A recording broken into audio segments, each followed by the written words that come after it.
The thirst is a demon with a hot knife, carving the inside of Kale's throat. His clan, the Sky Spears, moves in the dust kicked up by gods. Before them the earth shudders, a procession of flesh and blood mountains. The great long-necked Argentinosaurus lumbers onward, their passage is slow, rolling thunder that does not cease. For 10 suns, the clan has followed, driven by a hunger so deep it has devoured their words. They are shadows clinging to the hope of a fallen giant, a meal so vast it could sustain them through the dry season. But the giants do not fall. They just walk. This is the brutal reality of life million years ago, a constant, desperate wager against extinction where the prize is simply the next sunrise. Kale halts, holding up a hand cracked like dried river mud. The others stop, their gaunt faces turned to him. His daughter Lyra clutches a water skin that has been nearly empty for a day. Kale points not with his chin toward the head of the colossal herd. They do not see, he rasps, his voice a stranger to his own ears. The clan looks. The lead sauropod, a beast whose head sways among the sparse clouds, walks directly past a grove of fern trees, its favorite food, dark eyes glazed, unblinking. It does not drink from the shallow stream they crossed at dawn. None of them do. These dinosaurs are not migrating.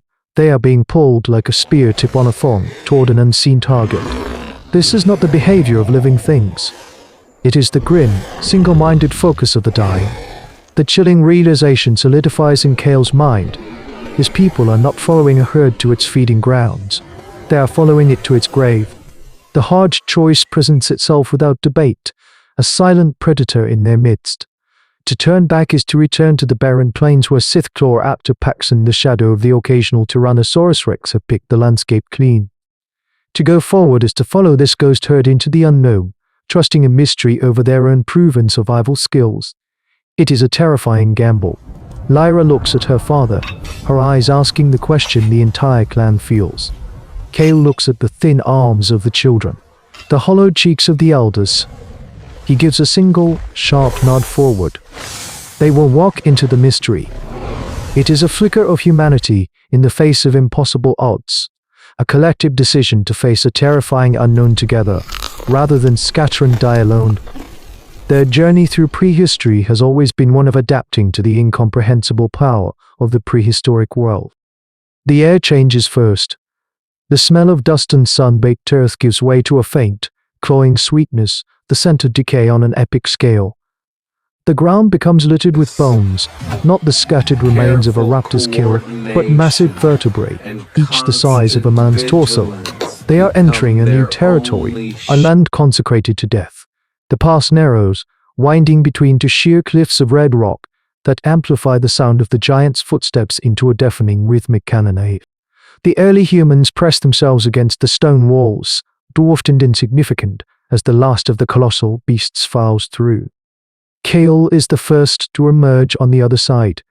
He stops, and the world stops with him. Before them lies a valley so vast it seems to hold the curve of the earth itself, and it is full of the dead. A bone bed stretching to the horizon, a white forest of skeletons. Rib cages rise from the earth like the hulls of beached leviathaness. Skulls larger than their temporary shelters lie half-buried, their empty sockets staring at a merciless sky. The living Argentinosaurus walk among their dead kin, their unseeing march continuing toward the valley's center.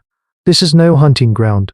This is the place where the greatest creatures to ever walk the planet come to offer up their bones. And the clan has just followed them in. The bounty of the valley is death. One of the newly arrived Argentinosaurus finally succumbs, its legs buckling with a sound like a collapsing forest. It crashes to the earth, a mountain of meat and bone that promises life. But they are not the first to the feast.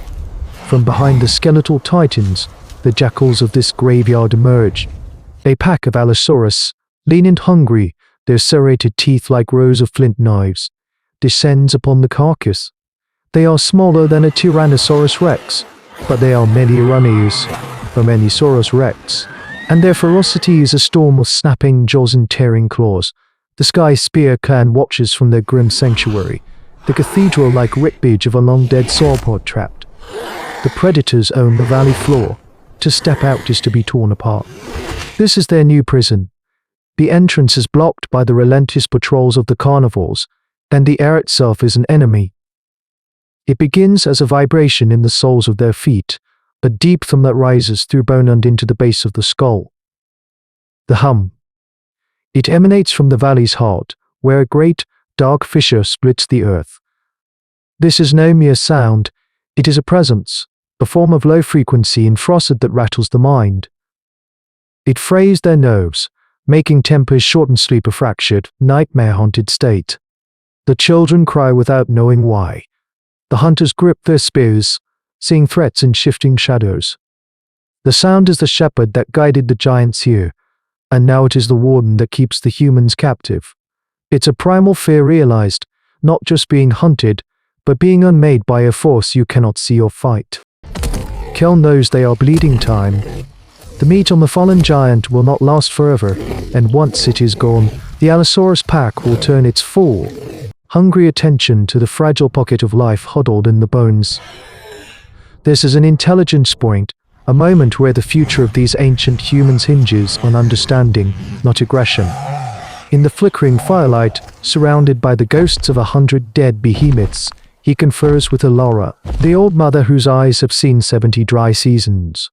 Her body is frail, but her mind is a sharp to lob osteoid ontocratic technology, constantly reshaping old knowledge for new purposes. She points a trembling bone needle finger toward the fissure. It has a voice, she whispers, her words nearly lost to the ceaseless hum. It is not angry. It is calling. It is calling. It has a rhythm, like a slow heartbeat. The community point is reached in silence. They all know what must be done. Someone must go closer to listen to the stone heart song, to chart its beats and lulls. It is a journey into madness, a high-risk plan with no guarantee of success. But it is the only plan they have. Alora, too old to fight and too wise to waste, claims the task. She will be their oracle.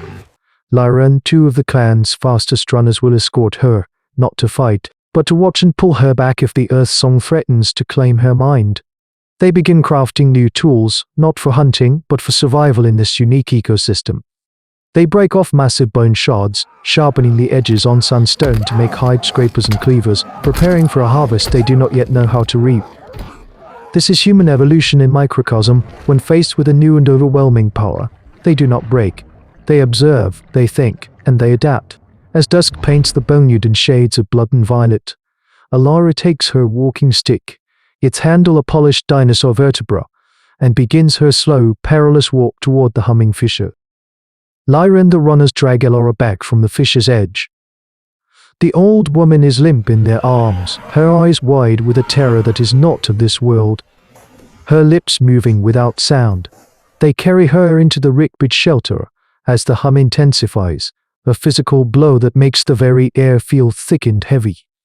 For hours, she lies shaking by the fire, but as the sun bleeds across the horizon, the deep thrumming subsides, fading from a roar to a whisper, then to a profound silence broken only by the distant crunching of the feasting Allosaurus.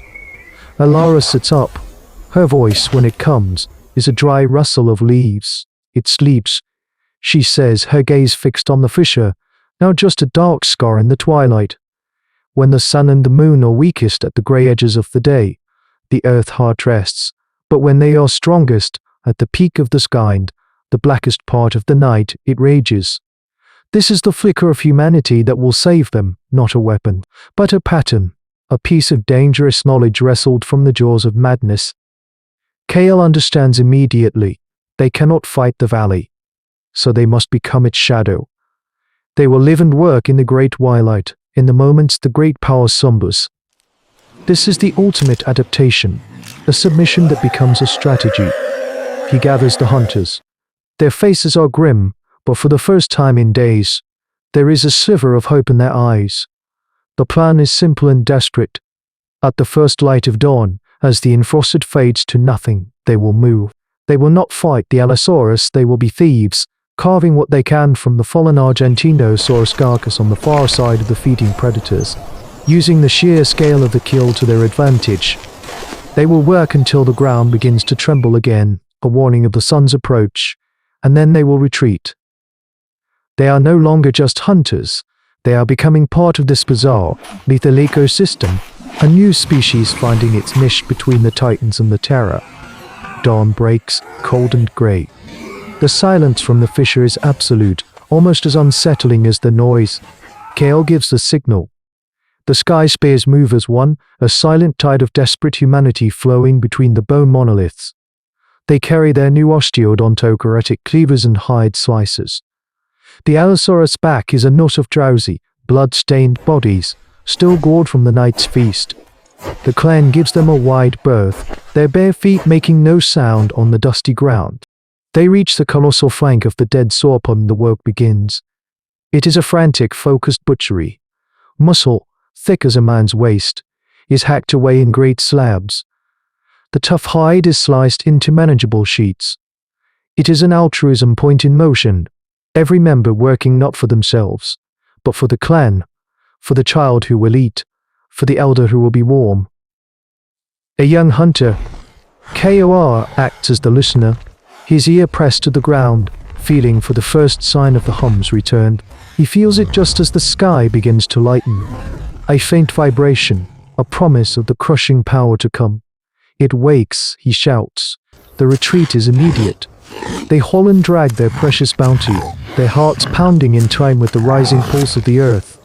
They scramble back into their burned fortress just as the hum swells into its deafening, mind-shaking crescendo, a power that could shake a man's bones to pieces. They have done it. They have stolen life from the jaws of the graveyard. They sit in the echoing chamber of the great ribs, the fire casting dancing shadows on the bone walls. The smell of roasting meat fills the air, a scent of victory and defiance. They have not conquered the valley of the giants. They have been assimilated by it. They are now creatures of its rhythm, their lives governed by the sleeping and waking of a geological god. This is the story of human evolution, a narrative not of domination, but of audacious adaptation. It is a tale of hominid history written in the margins of a world that did not want them. In this prehistoric world of dinosaurs, survival was never about being the strongest. It was about being the smartest, the most cooperative, the ones who could look at an apocalypse and see a timetable. Their desperate gamble in the bone bed is more than a strategy. It is the birth of an idea, the idea that even the most overwhelming forces in the universe have patterns, have weaknesses, have a rhythm that can be learned and exploited. It is the primal root of science, born in a desperate heart, under the shadow of giants. What is our own civilization, with all its intricate schedules and systems, but a distant echo of that first clan learning to live and hunt in the silence between the thunder? For the story of humanity is not written in the charge, but in the waiting, and the unyielding will to listen to the silence between the thunder. But in the deep jungles to the south, the silence is not empty. It has wings.